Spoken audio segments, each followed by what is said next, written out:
আসসালামু আলাইকুম। আমার ভিডিও দেখার জন্য আপনাদের স্বাগতম।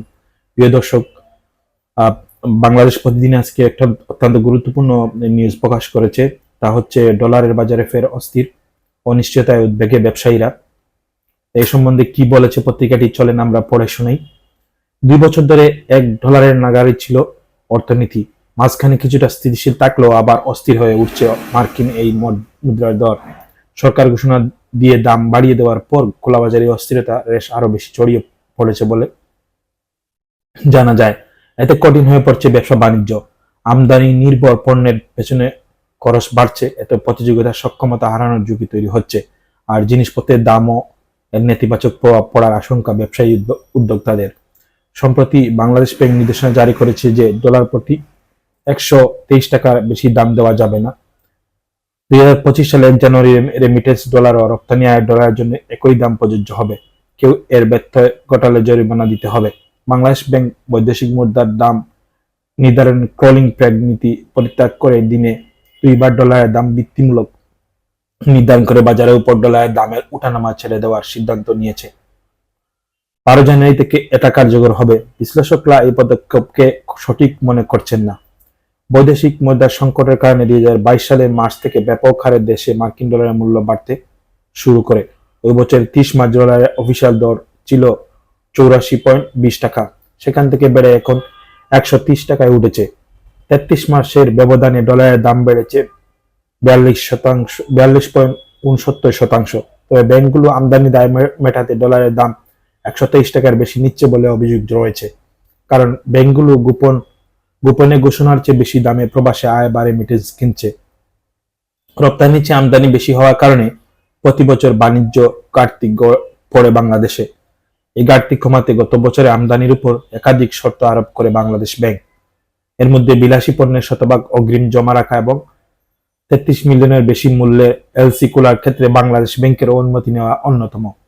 তবে এখন যেসব শর্ত শিথিল করে দেওয়া হয়েছে, এতে ডলার খরচ বাড়ছে। সামনে ডলারের চাহিদা আরো বাড়লে দর আরো বাড়ার আশঙ্কা রয়েছে। এভাবে ডলারের যত ব্যয়বহুল হবে, শিল্পের কাঁচামাল, যন্ত্রপাতি ও যন্ত্রাংশ আমদানি খরচ বাড়বে। ফলে এর সরাসরি প্রভাব পড়বে স্থানীয় শিল্পের উৎপাদনের রপ্তানিমুখী শিল্পে। জানা যায়, সরকার সরকারি দরে ডলার কেনার বাস্তব কঠিন। এর সঙ্গে একটি চক্র কারসাজি জড়িত। তারা সরকারি দরের চেয়ে কেনেও বেশিতে, আর বিক্রি করে তার চেয়ে অনেক বেশিতে। এসব কর্মকাণ্ডের দায়ে গত গত বছর 10টি বাণিজ্যিক ব্যাংককে জরিমানা করে বাংলাদেশ ব্যাংক। বেশি দামে ডলার কেনাবেচা করার 7 মানি চেঞ্জারের লাইসেন্স স্থগিত করা হয়। বেশি দামে ডলার কেনার দায়ে বিদেশি 6 ব্যাংকের ট্রেজারি বিভাগের প্রধানদের দায়িত্ব থেকে সরিয়ে দেওয়ার ঘটনাও ঘটেছে। কিন্তু ডলারের দর ঠিকই নিয়ন্ত্রণ বাইরে চলে যায়। এর ভুক্তভোগী হয় শিল্প আর মানুষ। বাংলাদেশ ব্যাংকের নির্বাহী পরিচালক ও মুখপাত্র হোসনে আরা শিকা বলেন, কয়েকদিন আগে কয়েকটি ব্যাংক ডলার বাজার নিয়ে গেম খেলছিল, তাই হঠাৎ ডলারের দাম বেড়ে যায়। ব্যাংকগুলোকে এরই মধ্যে সাবধান করা হয়েছে। সীমিত সময়ের ডলারের মার্কেটে অস্থিরতা কমে গেছে।